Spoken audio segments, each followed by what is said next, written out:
장례식장의 무거운 공기가 숨을 막히게 했습니다. 창문 너머로 보이는 가을빛 햇살과는 대조적으로 실내는 차갑고 무거운 긴장감이 가득했습니다. 제1장례식장 특실에는 세 자매인 딸들과 친척들이 검은 옷을 입고 모여 있었습니다. 이들의 눈가에는 눈물이 맺혀 있었지만 그것이 진심 어린 슬픔인지는 아무도 확신할 수 없었습니다. 관 속에 누워있는 89세고 김순자 할머니는 평생을 고생하며 모은 재산으로 동네에서 손꼽히는 부자였습니다. 세 채의 건물과 5개의 상가 그리고 시세로 30억이 넘는 전답이 그녀의 유산이었습니다. 딸들은 이 유산을 두고 오랫동안 신경전을 벌여왔습니다. 언니, 어머님이 가셨는데 왜 이렇게 태어난 거예요? 슬프지도 않아요? 둘째 딸 김미자가 첫째 딸 김영자에게 속삭였습니다. 김영자는 손수건으로 눈가를 닦아내며 대답했습니다. 내가 뭘 안다고 그래? 어머니를 위해 내가 얼마나 고생했는데. 그때 막내딸 김정자가 조문객들을 안내하며 다가왔습니다. 그녀의 눈은 부어 있었지만 누가 봐도 연기임을 알 수 있을 정도로 어색했습니다. 오빠네 가족들은 아직 안 왔네요. 비행기가 연착됐대요. 오늘 저녁에나 도착한대요. 김순자 할머니의 아들인 70살 김대현은 미국에서 살고 있었고 어머니의 임종을 지키지 못했습니다. 3년 전 김 할머니가 뇌졸중으로 쓰러진 후 세 딸이 번갈아가며 할머니를 돌봐왔습니다. 적어도 겉으로는 그렇게 보였습니다. 장례식장 한쪽에서는 노인 몇 분이 작은 목소리로 이야기를 나누고 있었습니다. 순자가 그렇게 갑자기 갈 사람이 아닌데. 이상하네. 그러게 말이야. 지난주만 해도 정정하던데. 그들의 수군거림은 조문객들 사이로 조용히 퍼져나갔습니다. 특히 오랫동안 할머니와 이웃으로 살아온 박말순 할머니는 의심스러운 눈초리로 새 시누이를 바라보고 있었습니다. 장례식은 예정대로 진행되었습니다. 유족들의 슬픔 섞인 인사와 조문객들의 위로가 이어졌습니다. 하지만 누구도 모르는 비밀이 그 장례식장 안에 숨겨져 있었습니다. 김순자 할머니의 죽음은 단순한 노환이 아니었습니다. 그녀의 죽음 뒤에는 누군가의 계산된 욕심이 도사리고 있었습니다. 저녁이 되자 미국에서 김대현과 그의 가족이 도착했습니다. 그의 눈은 슬픔으로 붉게 충혈되어 있었고 그의 아내와 두 자녀도 비행기에서 내리자마자 장례식장으로 달려왔습니다. 어머니, 이렇게 될 줄 알았으면 더 자주 찾아뵐 걸. 김대현의 목소리는 떨렸고 그의 진심 어린 슬픔이 장례식장을 더욱 무겁게 만들었습니다. 세 딸은 서로 눈빛을 교환하며 갑자기 더 슬픈 표정을 지었습니다. 그날 밤 김대현은 어머니의 주치의와 만나 사인에 대해 물었습니다. 어머니가 갑자기 돌아가셨다고 들었습니다. 정확한 사인이 뭐죠? 의사는 차트를 확인하며 대답했습니다. 노환이십니다. 심장마비로 기록되어 있습니다. 연세가 많으셔서. 김대현은 고개를 끄덕였지만 그의 마음 한구석에는 의문이 남아 있었습니다. 어머니는 최근까지도 화상통화에서 건강하게 보였기 때문입니다. 장례식 이틀째 날씨는 갑자기 흐려졌고 비가 내리기 시작했습니다. 마치 하늘도 슬퍼하는 듯 했습니다. 하지만 이것은 시작에 불과했습니다. 더 큰 비밀과 충격적인 진실이 곧 드러날 것이었습니다. 장례식 3일째 아침 차가운 빗방울이 장례식장 창문을 두드렸습니다. 흐린 하늘은 마치 누군가의 슬픔을 대변하는 듯 했습니다. 세 딸들은 일찍부터 분주히 움직이고 있었습니다. 오늘이 발인 날이었기 때문입니다. 김영자는 동생들을 한쪽으로 불러 작은 목소리로 속삭였습니다. 오늘 모든 게 끝나. 우리가 계획한 대로 됐잖아. 이제 유산만 나눠받으면 돼. 김미자는 주변을 살피며 언니의 입을 막았습니다. 쉿, 누가 들을라. 아직 끝난 게 아니야. 오빠가 의심하고 있어. 김정자는 눈물을 훔치며 말했습니다. 난 이제 못하겠어. 양심이 너무 찔려. 어머니가 우리를 지켜보고 계실 것 같아. 김영자는 차갑게 동생을 노려보았습니다. 정신 차려. 이미 돌이킬 수 없어. 우리 셋 다 한 배를 탄 거야. 그들의 수상한 대화는 근처에서 조문객을 안내하던 박말순 할머니의 귀에 들어갔습니다. 박 할머니는 60년 넘게 김순자 할머니와 이웃으로 지내온 친구였습니다. 그녀는 무언가 잘못됐다는 직감을 느꼈습니다. 장례 절차가 진행되는 동안 김대현은 어머니의 얼굴을 마지막으로 보기 위해 관 앞에 섰습니다. 그의 눈에는 눈물이 맺혔고 손은 떨리고 있었습니다. 관을 열자 김순자 할머니의 평화로운 얼굴이 드러났습니다. 마치 깊은 잠에 빠진 것처럼 보였습니다. 어머니, 편히 가세요. 김대현이 마지막 인사를 하려던 그 순간 믿을 수 없는 일이 벌어졌습니다. 관 속에서 김순자 할머니의 눈꺼풀이 미세하게 움직였습니다. 처음에는 아무도 알아차리지 못했지만 김대현의 눈에는 분명히 보였습니다. 어머니? 그의 떨리는 목소리에 주변이 조용해졌습니다. 세 시누이들은 얼굴이 하얗게 변해 그 자리에 얼어붙었습니다. 이럴 수가. 어머니가 움직이셨어요. 김대현의 외침에 장례식장은 순식간에 혼란스러워졌습니다. 조문객들은 관 주위로 모여들었고 시누이들은 그 자리에서 주저앉았습니다. 특히 김영자는 마치 유령을 본 것처럼 창백해졌습니다. 의사, 빨리 의사를 불러요.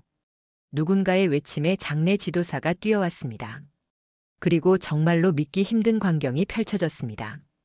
김순자 할머니는 천천히 눈을 떴고 약하게 숨을 쉬기 시작했습니다. 주변은 경악과 혼란으로 가득 찼습니다. 기적이다. 기적. 조문객들은 놀라움에 소리쳤고 일부는 울음을 터뜨렸습니다. 하지만 세 딸들의 얼굴에는 기쁨 대신 공포가 서려 있었습니다. 특히 김영자는 거의 실신할 것 같은 표정이었습니다. 구급차가 도착했고 의료진들은 신속하게 김순자 할머니를 병원으로 이송했습니다. 뒤이어 가족들도 병원으로 향했습니다. 병원 응급실에서는 의사들이 놀라움을 감추지 못했습니다. 이런 경우는 매우 드뭅니다. 라자루스 증후군이라고 하는데 임상적 사망 판정 후 자발적으로 소생하는 현상입니다. 의사의 설명에 김대현은 안도의 한숨을 내쉬었지만 세 딸들은 얼굴이 백지장처럼 하얗게 변해 있었습니다. 특히 김영자는 계속해서 화장실을 들락날락했습니다. 그날 밤 병원 중환자실 앞 복도에서 김대현은 우연히 둘째, 여동생 김미자와 막내 동생 김정자의 대화를 듣게 되었습니다. 어떡해. 언니가 너무 과했어. 진정제 양이 너무 많았던 거 아냐? 몰라, 난 처음부터 반대했잖아. 어머니를 그렇게까지 할 필요는 없었는데. 그들의 대화는 김대현의 귀에 명확하게 들렸고 그의 심장을 얼어붙게 만들었습니다. 그의 머릿속에서 퍼즐이 맞춰지기 시작했습니다.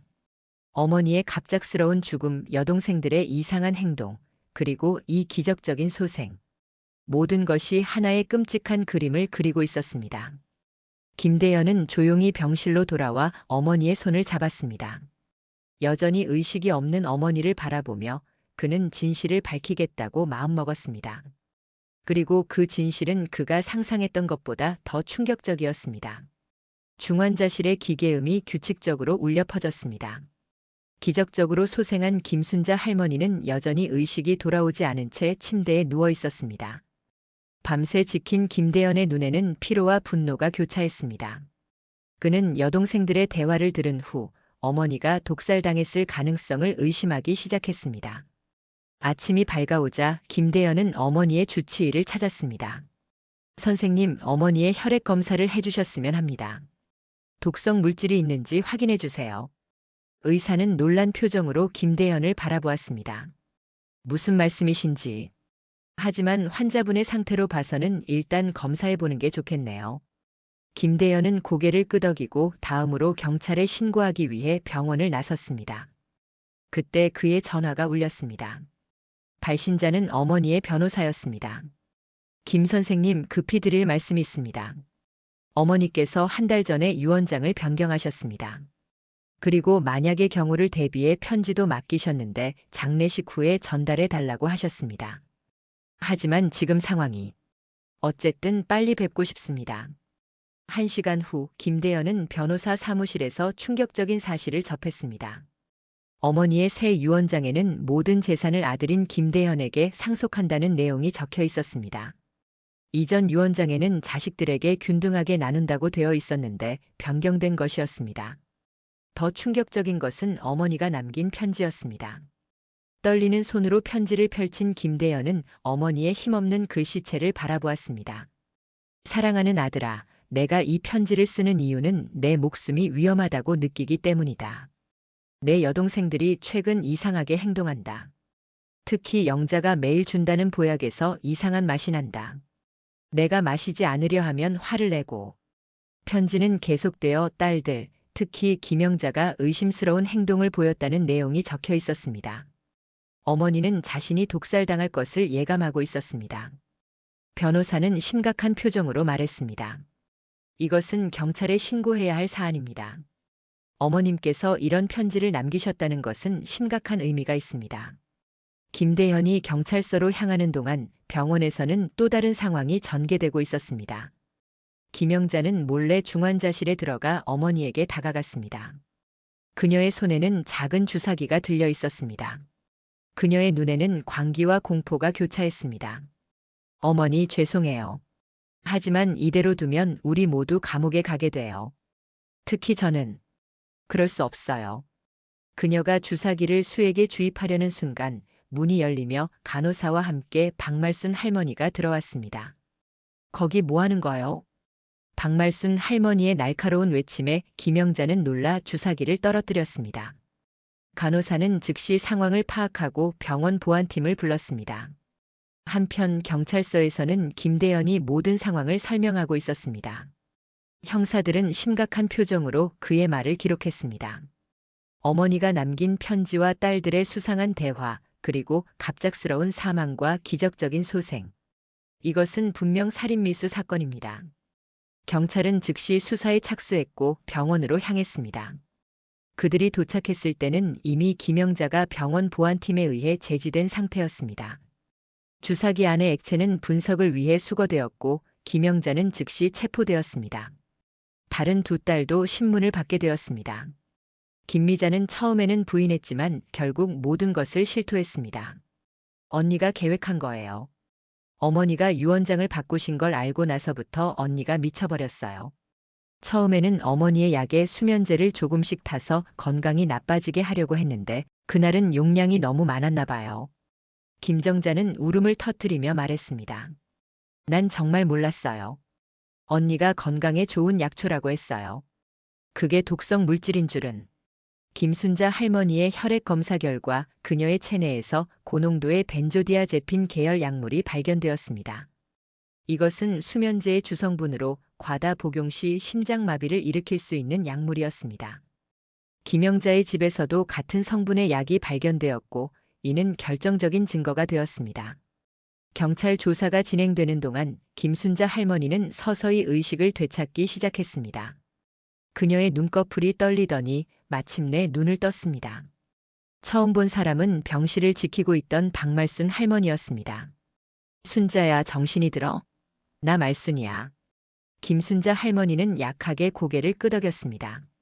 그녀의 눈에는 혼란과 두려움이 서려 있었습니다. 하지만 그것은 시작에 불과했습니다. 그녀가 알게 될 진실은 더욱 가슴 아픈 것이었습니다. 병실의 창문으로 들어오는 오후 햇살이 김순자 할머니의 창백한 얼굴을 비추고 있었습니다. 의식을 되찾은 지 하루가 지났지만 그녀는 여전히 말을 하지 못했습니다. 다만 눈빛으로 주변 상황을 인식하고 있었습니다. 김대현은 어머니의 손을 잡고 옆에 앉아 있었습니다. 어머니, 이제 괜찮으세요? 제가 지켜드릴게요. 김순자 할머니의 눈에서 눈물이 흘러내렸습니다. 그녀의 기억이 조금씩 되살아나고 있었습니다. 자신을 독살하려 했던 딸들의 모습, 그리고 장례식장에서 깨어났을 때의 혼란스러움까지. 의사가 병실에 들어와 김순자 할머니의 상태를 확인했습니다. 의식은 완전히 돌아왔지만 아직 말씀을 못하시는 건 약물의 후유증일 수 있습니다. 시간이 지나면 나아질 겁니다. 김대현은 고개를 끄덕였습니다. 그때 병실 문이 열리며 경찰이 들어왔습니다. 김대현 씨, 잠시 이야기 좀 할 수 있을까요? 병실 밖으로 나온 김대현은 충격적인 소식을 들었습니다. 김영자의 집에서 더 많은 증거가 발견되었고 그녀가 모든 것을 자백했다는 것이었습니다. 김영자 씨가 주도적으로 범행을 계획했고 다른 두 분은 공모에 가담했습니다. 특히 김영자 씨는 어머니께 꾸준히 약물을 투여했다고 시인했습니다. 김대현은 분노와 슬픔으로 주먹을 불끈 쥐었습니다. 그의 머릿속에서는 어머니가 겪었을 공포와 배신감이 그려졌습니다. 가장 큰 문제는 이것이 단순한 독살 시도가 아니라는 점입니다. 김영자 씨의 금융 거래 내역을 확인한 결과 대출과 사채까지 동원해 상당한 빚을 지고 있었습니다. 어머니의 재산을 노린 계획적인 범행으로 보입니다. 그날 저녁 병실로 돌아온 김대현은 어머니에게 모든 사실을 말해주었습니다. 김순자 할머니는 말없이 눈물만 흘렸습니다. 그녀의 눈에는 딸들에 대한 배신감과 동시에 모성애의 아픔이 서려 있었습니다. 밤이 깊어갈 무렵 김순자 할머니가 갑자기 김대현의 손을 꽉 잡았습니다. 그리고 오랜만에 목소리를 되찾았습니다. 대현아, 서랍. 김대현은 어머니가 가리키는 병실 서랍장을 열었습니다. 거기에는 어머니가 입원했을 때 가져온 작은 가방이 있었습니다. 그 안에서 오래된 일기장 하나를 발견했습니다. 이걸 읽어봐.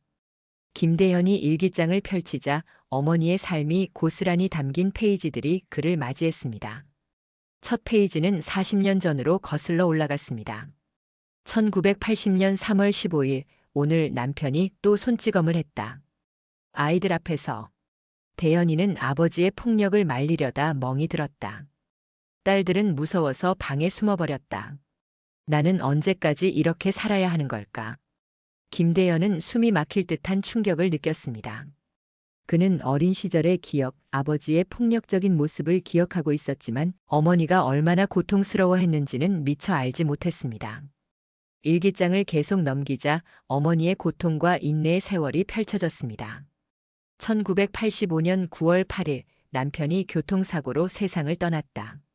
아이들은 슬퍼하지만 나는 마음 한편으로 해방감을 느낀다.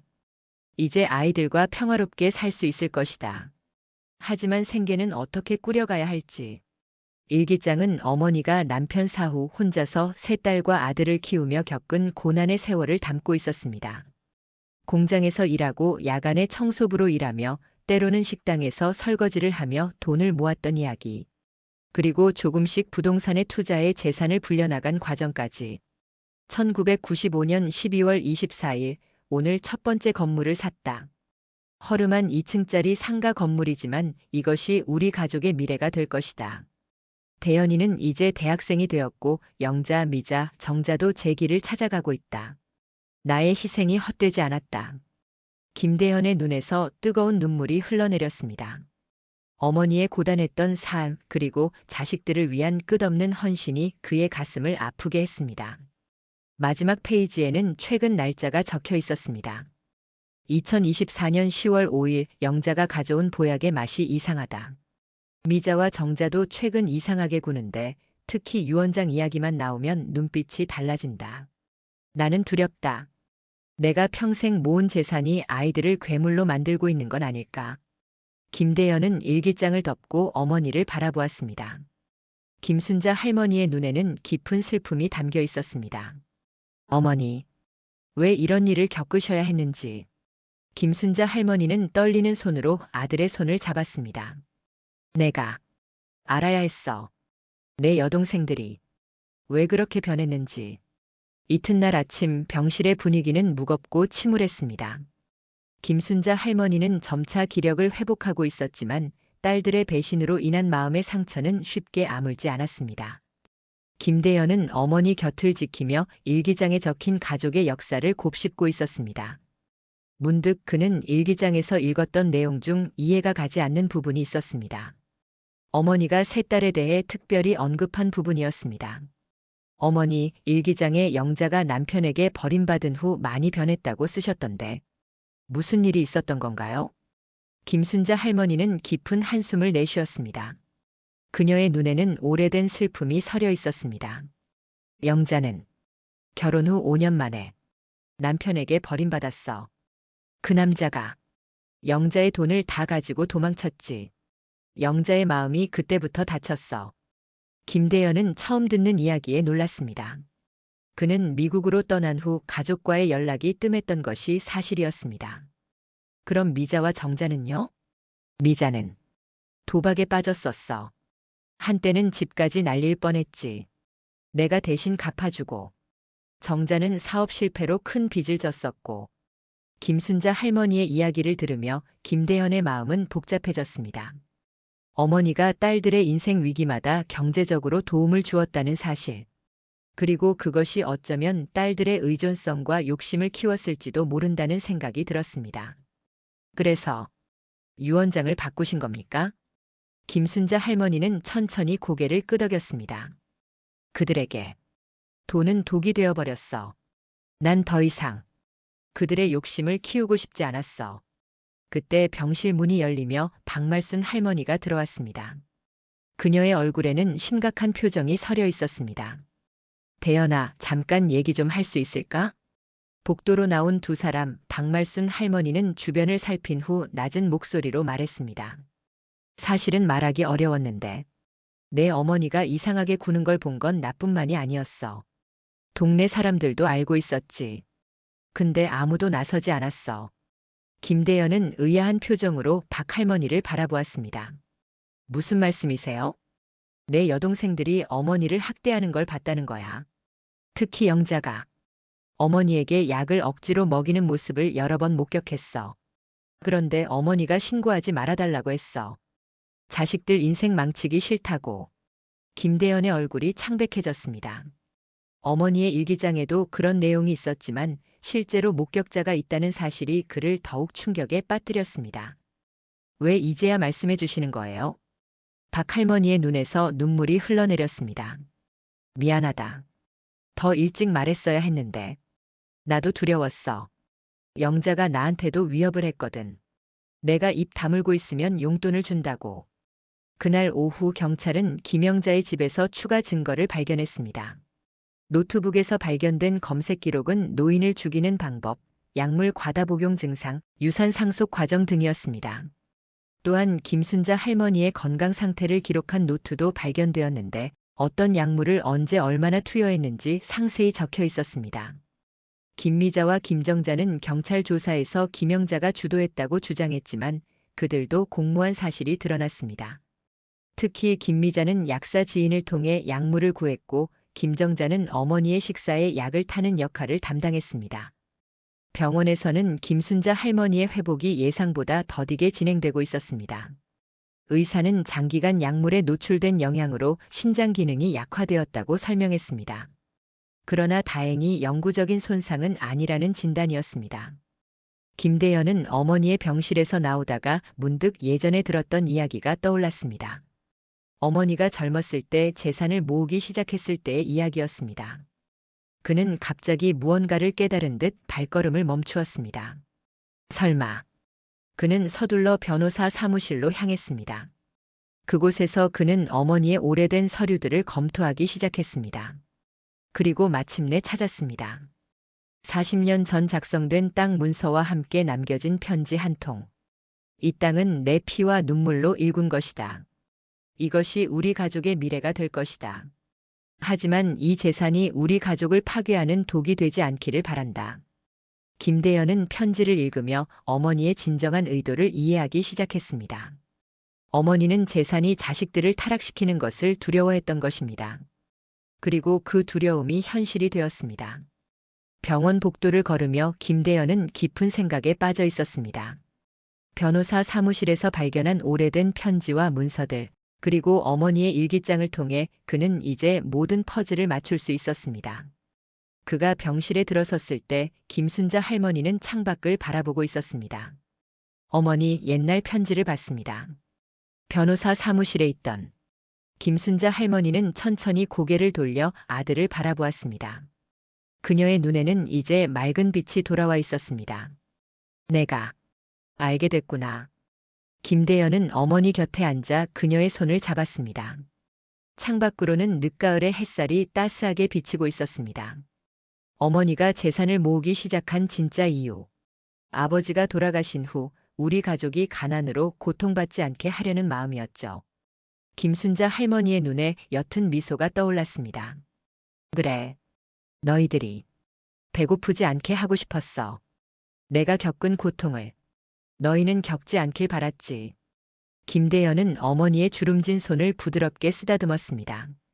그 손에는 평생 일해온 흔적이 고스란히 담겨 있었습니다. 그런데 왜 유언장을 바꾸셨어요? 처음에는 모든 자식에게 공평하게 나눈다고 하셨잖아요. 김순자 할머니는 깊은 한숨을 내쉬었습니다. 그녀의 눈에는 오랜 세월의 지혜와 슬픔이 어려 있었습니다. 돈이 내 여동생들을 변하게 했어. 처음에는 몰랐어. 내가 도와줄 때마다 그들의 욕심이 커져갔지. 영자는 특히 심했어. 내 재산 목록을 몰래 뒤지고 심지어 내 통장까지 훔쳐갔었어. 김대현은 충격을 감추지 못했습니다. 어머니가 딸들에게 그런 대우를 받았다는 사실이 그의 가슴을 아프게 했습니다. 그래서 한 달 전 변호사를 불러 유언장을 바꿨어. 내가 유일하게 돈 때문에 변하지 않은 자식이었으니까. 김순자 할머니의 말에 김대현의 눈에서 눈물이 흘러내렸습니다. 그는 미국에서 자신의 사업을 일구며 성공했고 어머니에게 경제적 도움을 요청한 적이 없었습니다. 그걸 알게 된 여동생들이 어머니를 해치려 한 거군요. 김순자 할머니는 고개를 끄덕였습니다. 영자가 유언장 내용을 알아냈어. 변호사 사무실 직원을 매수했던 모양이야. 그 후로 영자의 태도가 완전히 달라졌어. 나를 독살하려 했고 미자와 정자도 동참했지. 김대현의 마음은 분노와 슬픔으로 무거워졌습니다. 자매들이 어떻게 그런 끔찍한 일을 저지를 수 있었는지 이해할 수 없었습니다. 그때 병실 문이 열리고 의사가 들어왔습니다. 좋은 소식입니다. 검사 결과가 나왔는데 김 할머니의 상태가 많이 호전되고 있습니다. 이대로 회복세가 지속되면 일주일 후에는 퇴원이 가능할 것 같습니다. 의사가 나간 후 김순자 할머니는 아들에게 중요한 결정을 이야기했습니다. 대현아, 내가 결심한 게 있어. 재산의 대부분을 노인복지재단에 기부하려고 해. 김대현은 놀란 표정으로 어머니를 바라보았습니다. 정말이세요? 어머니가 평생 모으신 재산인데. 김순자 할머니의 눈에는 단호함이 서려 있었습니다. 내 재산이 우리 가족을 파괴했어. 적어도 이제라도 그 돈이 좋은 일에 쓰이길 바라. 김대현은 어머니의 결정을 존중했습니다. 그는 이미 자신의 사업으로 충분한 부를 이루었고 어머니의 뜻을 따르는 것이 옳다고 생각했습니다. 다음 날 경찰이 병원을 찾아왔습니다. 세 딸의 재판 날짜가 확정되었다는 소식이었습니다. 김영자는 살인미수와 사기 등의 혐의로 구속 기소되었고 김미자와 김정자는 공범으로 불구속 기소되었습니다. 김순자 할머니는 이 소식을 듣고 깊은 슬픔에 잠겼습니다. 자식들이 감옥에 가게 된다는 사실이 그녀의 가슴을 아프게 했습니다. 어머니 괜찮으세요? 김순자 할머니는 천천히 고개를 들어 아들을 바라보았습니다. 그녀의 눈에는 복잡한 감정이 교차했습니다. 내가 이렇게 되기를 바라진 않았어. 하지만 그들도 자신의 행동에 책임을 져야지. 그날 밤 김순자 할머니는 오랜만에 평온한 잠을 이루었습니다. 그리고 꿈속에서 그녀는 젊은 시절의 자신과 네 자녀가 행복하게 웃고 있는 모습을 보았습니다. 그 시절로 돌아갈 수는 없지만 적어도 이제 그녀는 진실과 함께 살아갈 수 있게 되었습니다. 병실 창밖으로 보이는 밤하늘에 별이 빛나고 있었습니다. 김순자 할머니의 인생도 그 별처럼 어둠 속에서도 빛을 잃지 않았습니다. 그리고 그 빛은 이제 새로운 방향을 향해 나아가고 있었습니다. 서울중앙지방법원의 법정은 긴장감으로 가득 차 있었습니다. 세 딸의 재판이 시작된 지 2달째, 오늘은 결정적인 증언이 예정되어 있었습니다. 김순자 할머니가 직접 증인석에 서기로 한 것입니다. 법정의 문이 열리고 휠체어를 탄 김순자 할머니가 김대현의 부축을 받으며 들어왔습니다. 그녀의 얼굴은 창백했지만 눈빛만은 단호했습니다. 피고인석에 앉아있는 세 딸들의 모습이 눈에 들어왔지만 그녀는 담담한 표정을 유지했습니다. 증인은 선서해 주십시오. 김순자 할머니는 떨리는 손으로 선서문을 들고 천천히 읽기 시작했습니다. 저는 양심에 따라 숨김없이 진실만을 말하겠습니다. 검사가 첫 질문을 던졌습니다. 김순자 씨, 피고인들이 당신을 독살하려 했다고 생각하십니까? 법정이 숨죽인 가운데 김순자 할머니는 잠시 침묵했습니다. 그녀의 시선이 세 딸들에게 향했습니다. 김영자는 고개를 숙이고 있었고 김미자는 불안한 듯 손가락으로 테이블을 두드리고 있었으며 김정자는 눈물을 참으며 어머니를 바라보고 있었습니다. 네. 그들이 저를 해치려 했습니다. 김순자 할머니의 목소리는 작았지만 법정 안에 선명하게 울려 퍼졌습니다. 김정자는 그 자리에서 흐느끼기 시작했습니다. 언제부터 이런 일이 시작되었다고 생각하십니까? 김순자 할머니는 깊은 한숨을 내쉬었습니다. 작년 겨울부터였습니다. 영자가 매일 보약이라며 가져온 음료에서 이상한 맛이 나기 시작했어요. 마시고 나면 항상 어지럽고 무기력했습니다. 검사는 증거물을 들어 보이며 질문을 이어갔습니다. 이 일기장은 당신이 쓴 것이 맞습니까? 여기에 딸들의 수상한 행동에 대해 기록하셨는데요. 네, 제가 쓴 것입니다. 저는 불안했습니다. 무슨 일이 일어나고 있는지 확실하지 않았지만 기록해 두어야 한다고 생각했습니다. 재판은 계속되었고 검사는 김순자 할머니가 유언장을 변경한 이유에 대해 물었습니다. 딸들이 제 재산만 바라보고 있다는 걸 알게 되었습니다. 특히 영자는 재산 목록을 몰래 뒤지고 은행 통장을 훔쳐보기도 했어요. 그래서 유언장을 변경했습니다. 검사의 질문이 끝나고 변호인의 반대 신문이 시작되었습니다. 김영자의 변호사가 먼저 질문했습니다. 김순자 씨, 당신은 평생 자식들에게 물질적 지원을 아끼지 않았다고 들었습니다. 그런데 갑자기 유언장을 변경한 진짜 이유는 무엇입니까? 혹시 아들 김대현 씨를 더 편애하는 것은 아닙니까? 김순자 할머니의 눈에 분노가 스쳤습니다. 저는 자식들을 똑같이 사랑했습니다. 하지만 돈이 내 딸들을 변하게 했어요. 그들이 서로 경쟁하고 재산만 바라보게 되었습니다. 난 그걸 막고 싶었어요. 재판은 점심 휴정 후 다시 시작되었습니다. 이번에는 피고인들의 증언 차례였습니다. 첫 번째로 김영자가 증인석에 섰습니다.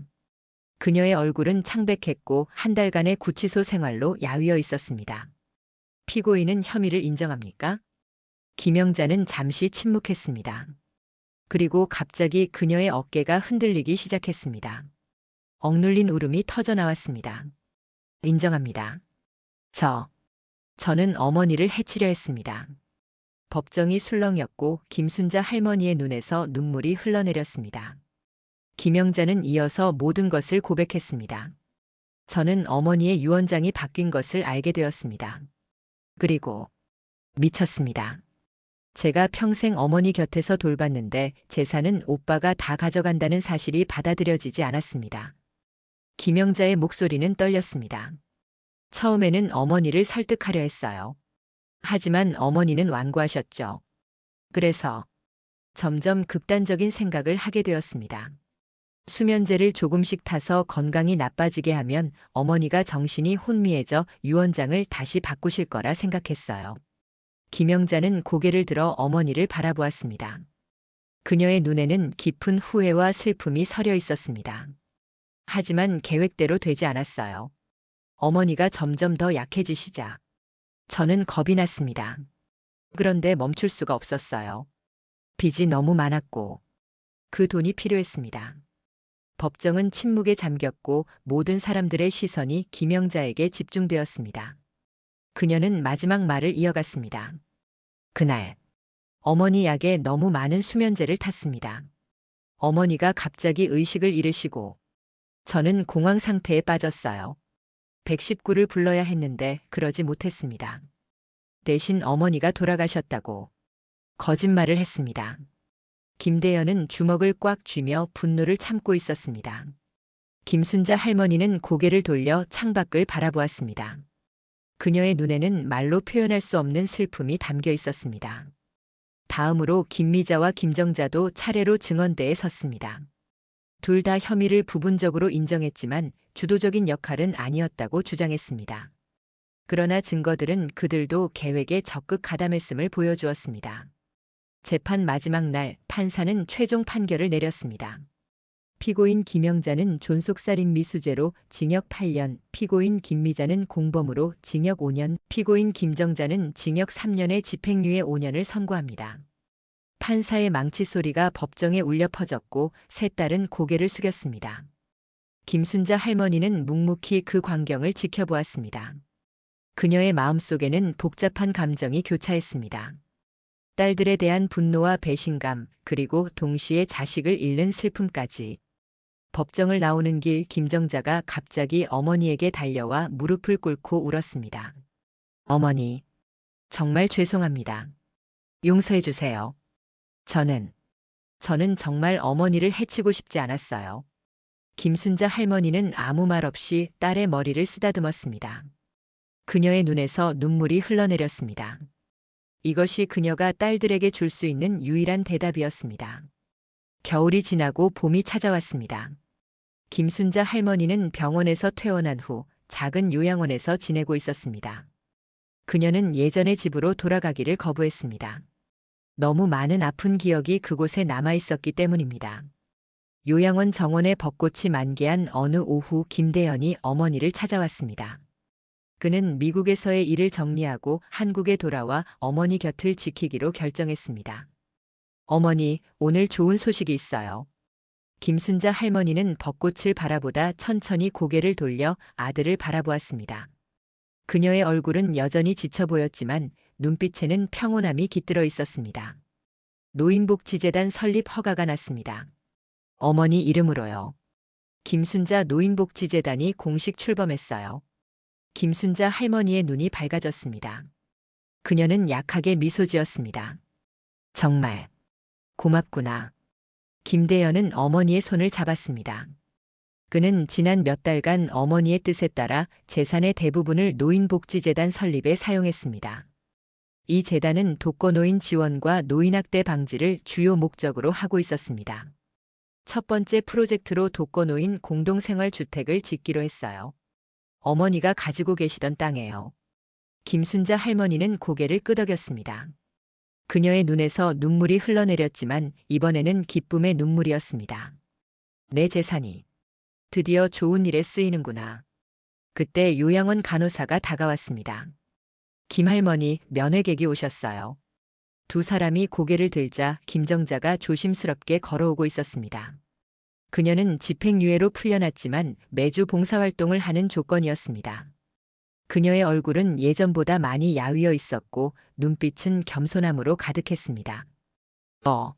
어머니. 김순자 할머니는 말없이 딸을 바라보았습니다. 김정자는 조심스럽게 다가와 어머니 앞에 무릎을 꿇었습니다. 어머니, 저 많이 반성했어요. 매일 밤 생각했어요. 어떻게 제가 그런 끔찍한 일을 용서받을 수 없다는 것을 알지만 그래도 어머니 얼굴 한번 뵙고 싶었어요. 김대현은 불편한 표정으로 자리에서 일어났지만 김순자 할머니가 손짓으로 그를 막았습니다. 그녀는 천천히 손을 뻗어 딸의 얼굴을 쓰다듬었습니다. 정자야, 내가 많이 달라졌구나. 김정자의 눈에서 눈물이 흘러내렸습니다. 그녀는 어머니의 손을 잡고 흐느꼈습니다. 매일 후회해요. 어머니가 돌아가셨을 거라고 생각했을 때 그제야 제가 얼마나 어머니를 사랑하는지 깨달았어요. 재산 같은 건 중요하지 않아요. 그냥 어머니가 계시면 돼요. 김순자 할머니의 눈에도 눈물이 고였습니다. 그녀는 천천히 고개를 끄덕였습니다. 사람은 변할 수 있는 거야. 넌 변하고 있구나. 김대현은 복잡한 표정으로 그 광경을 지켜보았습니다. 그는 여동생을 용서할 수 없었지만 어머니의 마음을 이해했습니다. 어머니에게 딸들은 여전히 소중한 자식이었습니다. 그날 저녁 김순자 할머니는 오랜만에 평온한 밤을 보냈습니다. 그녀는 꿈속에서 젊은 시절의 자신과 아이들이 함께 웃고 있는 모습을 보았습니다. 그 모습이 현실에서는 다시 오지 않을지라도 그녀의 마음속에는 여전히 그 행복한 순간들이 살아있었습니다. 다음 날 아침 요양원 의사가 김순자 할머니의 상태를 체크하러 왔습니다. 할머니 상태가 많이 호전되셨네요. 기력도 돌아오고 계시고. 김순자 할머니는 약하게 미소를 지었습니다. 그녀는 정말 몸이 좋아지고 있다고 느꼈습니다. 그것은 단순히 육체적인 회복만이 아니었습니다. 그녀의 마음도 조금씩 치유되고 있었습니다. 며칠 후 김순자 할머니는 김대현에게 부탁했습니다. 대현아, 교도소에 가봐야겠다. 김대현은 놀란 표정으로 어머니를 바라보았습니다. 교도소요? 영자 언니와 미자 언니를 만나러 가시겠다는 거예요? 김순자 할머니는 천천히 고개를 끄덕였습니다. 그래. 그 아이들도 내 딸들이니까. 서울구치소의 면회실은 차갑고 삭막했습니다. 회색 벽과 두꺼운 유리창이 방문객과 수감자를 분리하고 있었습니다. 김순자 할머니는 휠체어에 앉아 김대현의 도움을 받으며 면회실에 들어섰습니다. 그녀의 가슴은 두근거리고 있었습니다. 잠시 후 문이 열리고 김영자가 들어왔습니다. 교도소 생활 몇 개월 만에 그녀의 얼굴은 완전히 달라져 있었습니다. 윤기 있던 머리카락은 거칠게 변했고 자신감 넘치던 눈빛은 사라지고 없었습니다. 그녀는 어머니를 보자 놀란 듯 걸음을 멈추었습니다. 어머니. 김영자의 목소리는 떨렸습니다. 그녀는 천천히 의자에 앉았습니다. 유리창 너머로 바라보는 어머니의 모습이 그녀의 죄책감을 더욱 무겁게 만들었습니다. 김순자 할머니는 한동안 말없이 딸을 바라보았습니다. 그녀의 눈에는 복잡한 감정이 교차했습니다. 영자야, 잘 지내고 있니? 김영자의 눈에서 눈물이 흘러내렸습니다. 그녀는 고개를 숙이고 어깨를 떨었습니다. 어머니, 저는 어머니를 뵐 자격이 없어요. 김순자 할머니는 천천히 손을 들어 유리창에 대었습니다. 김영자도 떨리는 손으로 어머니의 손이 있는 자리에 자신의 손을 가져다 대었습니다. 두 사람 사이의 유리창이 그들을 갈라놓고 있었지만 그 순간만큼은 마음이 닿는 듯 했습니다. 내가 왜 너를 보러 왔는지 아니? 김영자는 고개를 들었습니다. 그녀의 눈빛에는 두려움과 기대가 섞여 있었습니다. 용서하러 왔단다. 김영자의 눈이 커졌습니다. 그녀의 입에서 작은 신음이 새어나왔습니다. 어머니, 어떻게 저를 용서하실 수 있으세요? 저는 어머니를 죽이려 했어요. 김순자 할머니의 눈에서 눈물이 흘러내렸습니다. 그녀는 고개를 천천히 끄덕였습니다. 알아. 다 알아. 하지만 내가 내 딸이라는 사실은 변하지 않아. 내가 너를 용서하지 않으면 우리 모두 평생 이 고통 속에서 살아야 해. 김영자는 흐느끼며 말했습니다. 저는 매일 밤 악몽을 꿔요. 어머니가 관 속에서 눈을 뜨시는 순간을. 그때 제가 얼마나 두려웠는지 몰라요. 제가 저지른 일의 끔찍함을 그때 비로소 깨달았어요. 김순자 할머니는 조용히 딸의 이야기를 들었습니다. 그리고 천천히 입을 열었습니다.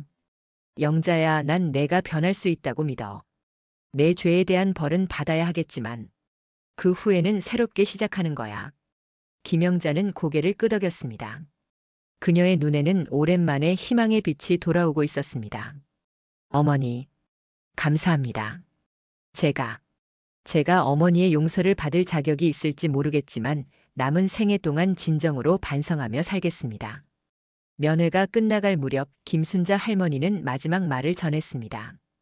내가 재산의 대부분을 노인복지재단에 기부했다. 김순자 노인복지재단이란다. 그 돈이 이제는 좋은 일에 쓰이게 될 거야. 김영자는 놀란 듯 어머니를 바라보았습니다. 그리고 천천히 고개를 끄덕였습니다. 좋은 결정이세요, 어머니. 그 돈이 우리 가족을 파괴했으니까요.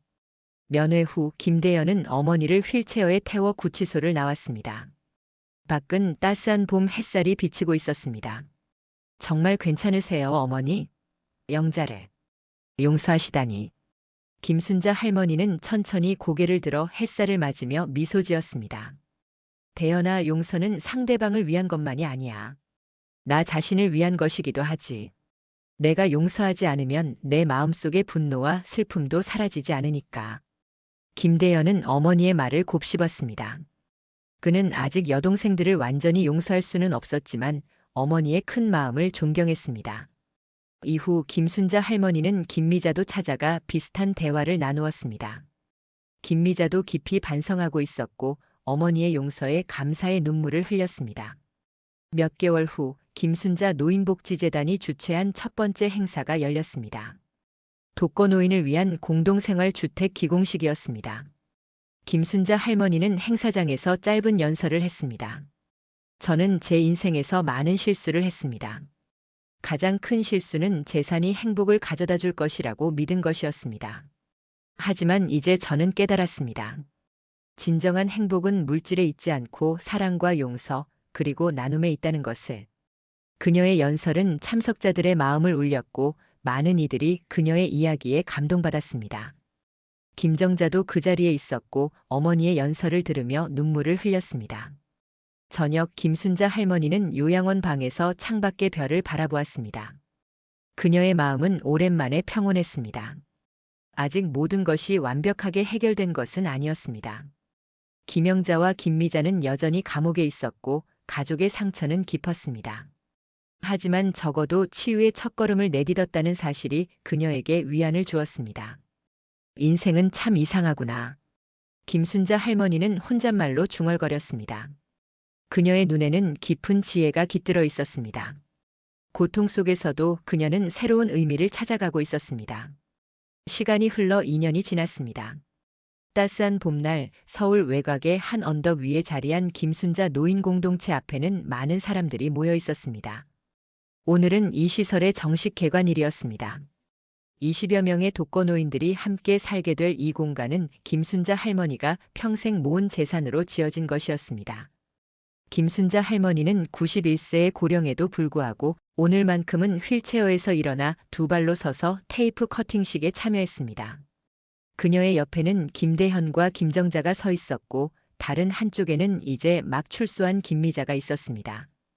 김영자는 아직 6년의 형기가 남아있어 참석하지 못했지만 그녀의 편지가 이 자리에서 낭독될 예정이었습니다. 이제 시작하겠습니다. 김순자 할머니의 떨리는 손이 가위를 들어 빨간 테이프를 잘랐습니다.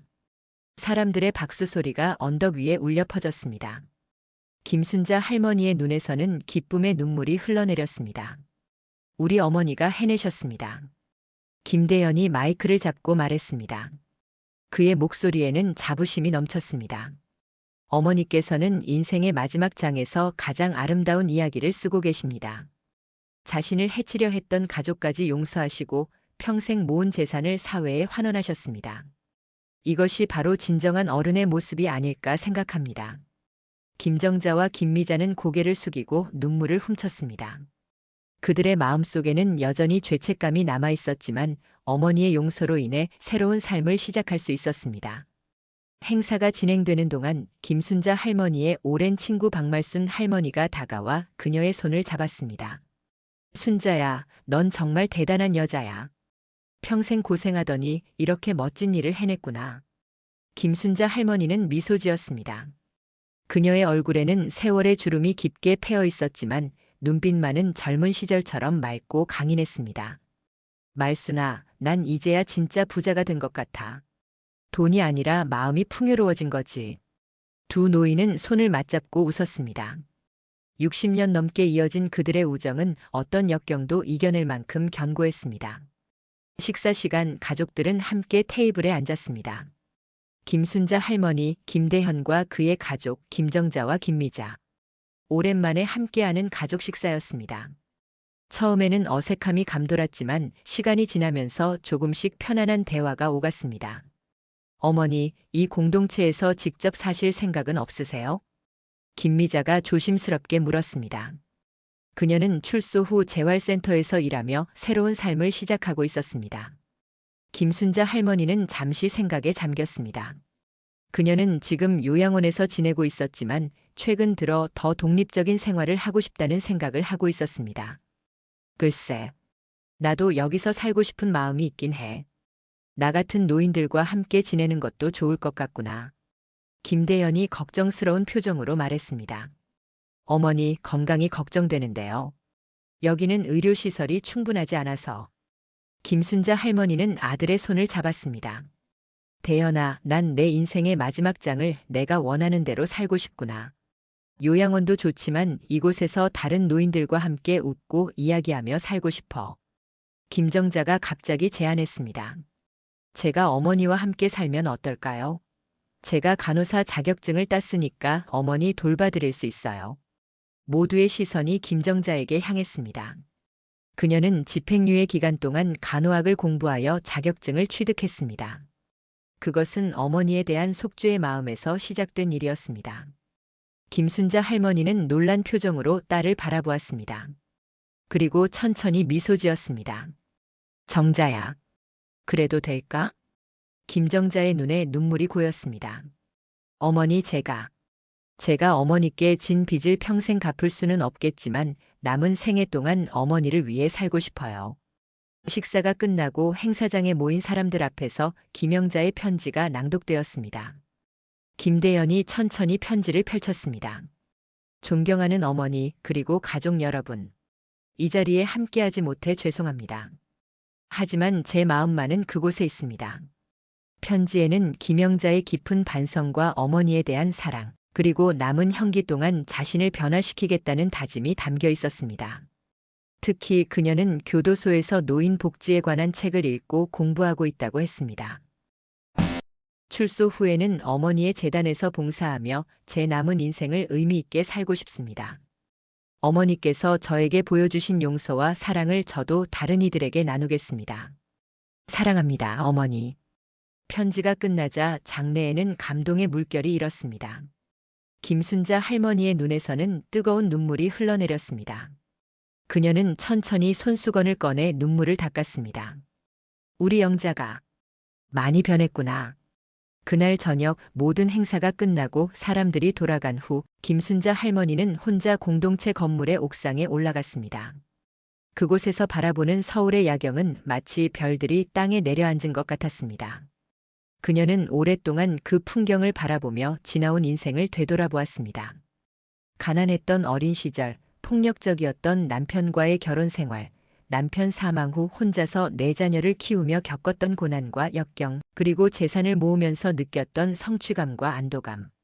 하지만 그 재산이 결국 가족의 분열을 가져왔고 딸들은 그녀의 목숨까지 노리게 되었습니다.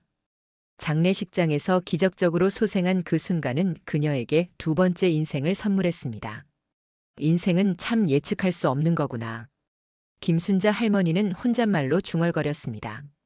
그때 누군가가 옥상 문을 열고 들어왔습니다. 김대현이었습니다. 어머니, 여기 계셨군요. 다들 찾고 있어요. 김순자 할머니는 미소 지으며 아들을 바라보았습니다. 잠시 혼자 있고 싶었단다. 저 별들을 보면서. 김대현은 어머니 곁에 서서 함께 하늘을 바라보았습니다.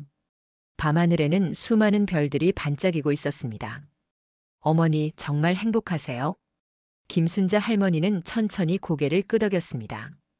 그럼 이보다 더 행복할 수 있을까? 내 인생의 마지막 장에서 이렇게 의미 있는 일을 할 수 있다니. 그녀의 눈에는 평온함이 깃들어 있었습니다. 그것은 모든 고통과 상처를 이겨낸 후에 찾아온 진정한 평화였습니다. 대현아, 나는 이제 깨달았단다. 진짜 부자는 돈이 많은 사람이 아니라 사랑을 주고받을 수 있는 사람이라는 것을. 김대현은 어머니의 말에 깊이 공감했습니다. 그는 어머니가 가르쳐준 이 소중한 교훈을 평생 간직하리라 다짐했습니다. 그날 밤 김순자 할머니는 오랜만에 편안한 잠을 이루었습니다. 그녀의 꿈속에서는 모든 가족이 함께 웃고 있었고 그녀의 마음은 평화로웠습니다. 1년이 더 지났습니다.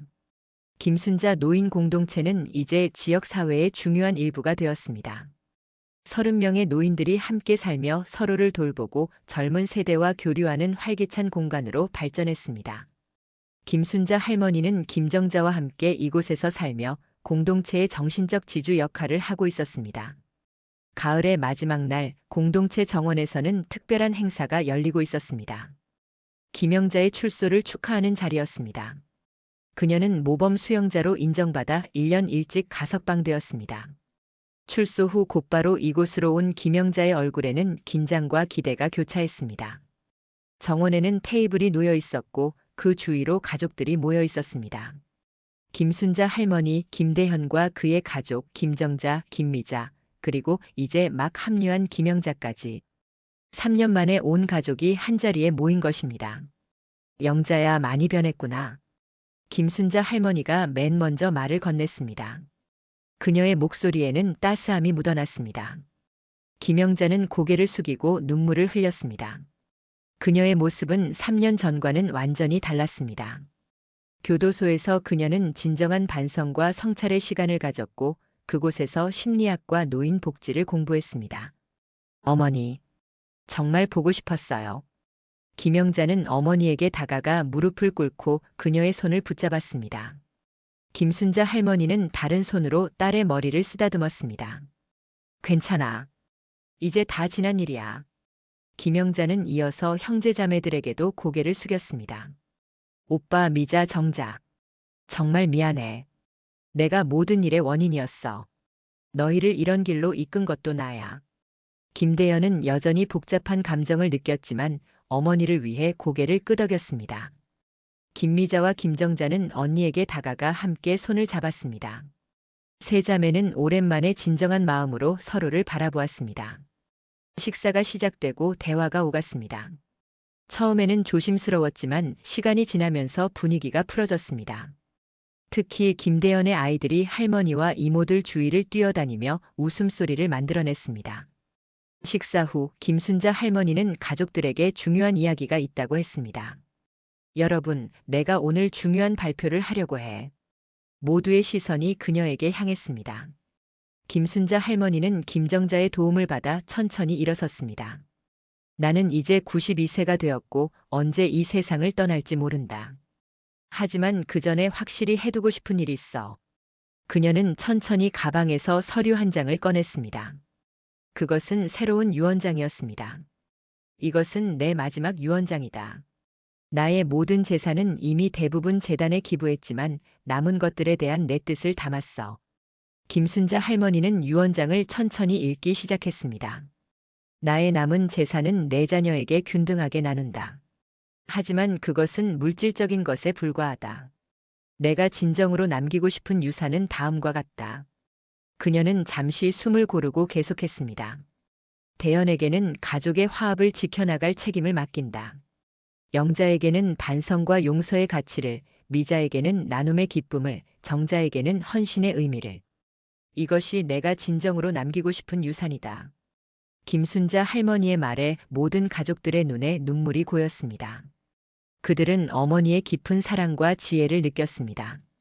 그리고 마지막으로 나는 너희 모두를 용서한다. 그리고 나도 너희에게 용서를 구한다. 내가 돈을 최우선으로 생각하며 살았던 시간들, 그것이 너희에게 잘못된 가치관을 심어준 것 같아 미안하다. 김영자가 일어나 어머니에게 다가갔습니다. 어머니, 어머니는 아무 잘못이 없으세요.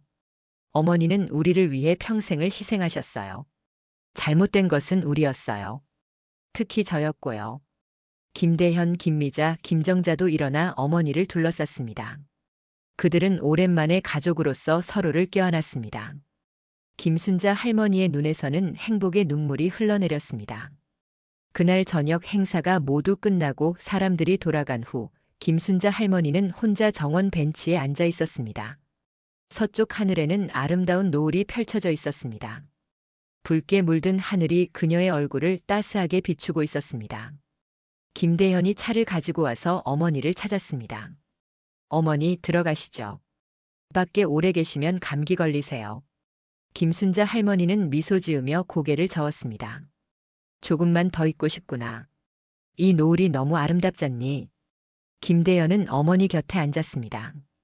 두 사람은 말없이 노을을 바라보았습니다. 그것은 날이 저물어가는 모습이었지만 동시에 너무나 아름다웠습니다. 대현아, 인생도 저 노을 같은 것 같구나. 끝이 가까워질수록 더 아름다워지는. 김순자 할머니의 말에 김대현은 고개를 끄덕였습니다. 그는 어머니의 지혜로운 말에 깊이 감동했습니다. 어머니, 오래오래 저희와 함께 해주세요. 김순자 할머니는 부드럽게 미소 지었습니다. 나는 행복하단다. 이렇게 내 가족이 다시 하나가 되는 것을 보게 되어서. 그때 김정자와 김미자, 김영자가 그들에게 다가왔습니다. 세 자매는 어머니와 오빠의 모습을 보고 미소 지었습니다. 저희도 함께 해도 될까요? 김순자 할머니는 기쁜 표정으로 고개를 끄덕였습니다. 다섯 식구는 나란히 앉아 서쪽 하늘의 노을을 바라보았습니다. 그것은 마치 새로운 시작을 알리는 신호와도 같았습니다. 노을이 완전히 저물고 첫 별이 밤하늘에 떠올랐습니다. 김순자 할머니는 그 별을 가리키며 말했습니다. 보이니?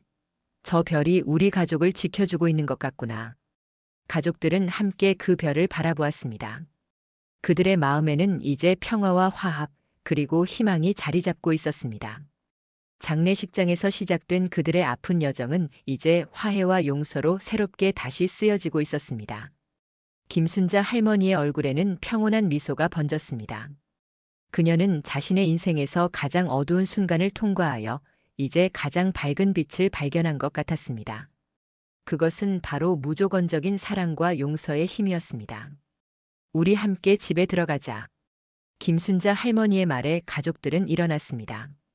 그들은 함께 손을 잡고 공동체 건물로 향했습니다. 그들의 뒤로 노을은 완전히 저물고 밤하늘에는 수많은 별들이 빛나기 시작했습니다. 인생은 때로 우리가 상상할 수 없는 방향으로 흘러갑니다. 장례식장까지 보내졌던 김순자 할머니는 기적적으로 되살아나 인생의 두 번째 기회를 얻었습니다. 그리고 그 기회를 통해 그녀는 자신의 삶뿐만 아니라 가족 모두의 삶을 변화시켰습니다. 그것이 바로 김순자 할머니의 진정한 유산이었습니다. 네. 오늘 이야기는 어떠셨나요?